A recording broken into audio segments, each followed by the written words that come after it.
Baik, baik Pak Hatta. Kita mulai memasuki sesi berikutnya Pak. Baik. Ada beberapa gambar yang ini mungkin mengingatkan Pak Hatta terhadap sesuatu, entah itu kenangan, memori atau apalah gitu. Ya, kita mulai gambar pertama Pak. Baik, baik. Baik. Ini dia, anak kecil sedang manggul karung beras. Ada memori apa nih Pak dengan anak kecil memanggul karung beras? Itu mengingatkan masa kecil saya. Ya, terus terang saja ayah saya seorang PNS.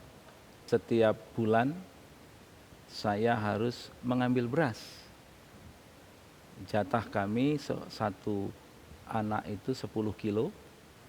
Maka saya diminta ibu saya mengambil beras di kantor gubernuran.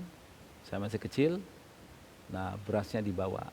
Bapak panggul sendiri Iya, sebagai anak laki-laki yang terbesar pada saat betul. itu. Dan itu sering sekali saya memanggul beras seperti itu.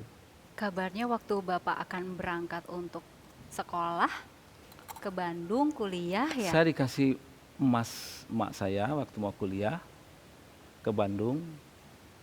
Itu rantai kalung dikasih emak saya. Karena saya tahu emak saya mengatakan, "Nak, kamu berangkatlah ke Bandung. Kita memang bukan orang yang terlalu berada, oleh sebab itu selesaikan tugas sekolahmu cepat. Ini kalung emak sebagai modalmu." Itulah modal saya berangkat ke Bandung untuk menyelesaikan studi.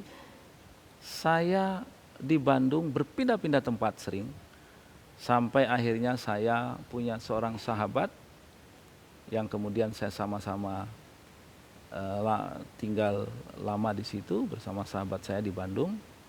Dan memang ibu saya meninggalkan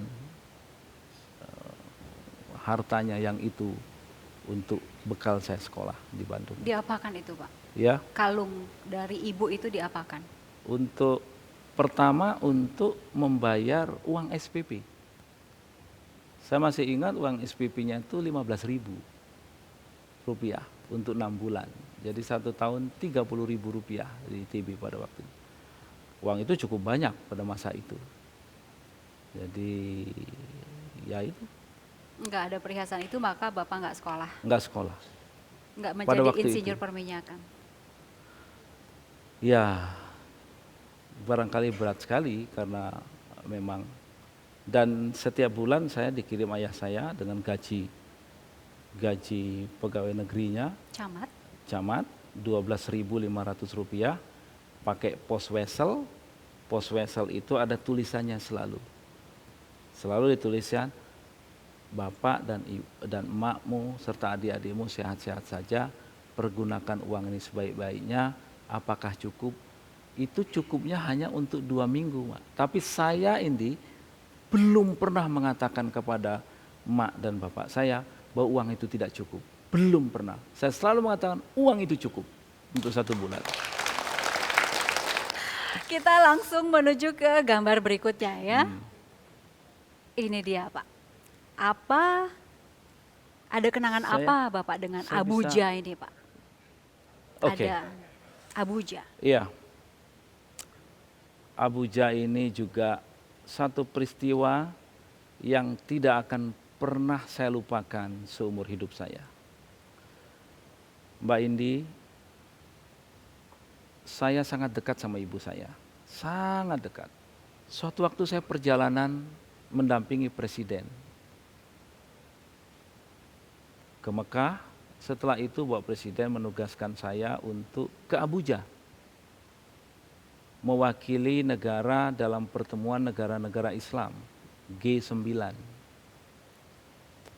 Hari kedua Mbak Indi, pas selesai saya mendapat kabar ibu saya meninggal dunia. Tapi sebelum detik-detik ajalnya, saya masih sempat menuntun beliau. Membacakan La ilaha illallah. Tapi sebelum, waktu saya di Mekah, ibu saya sempat nelpon saya. "Nak, mama kelihatannya tidak lama. Tolong doain. Saya rasanya sudah ingin pulang, tapi saya dapat tugas negara ke Abuja.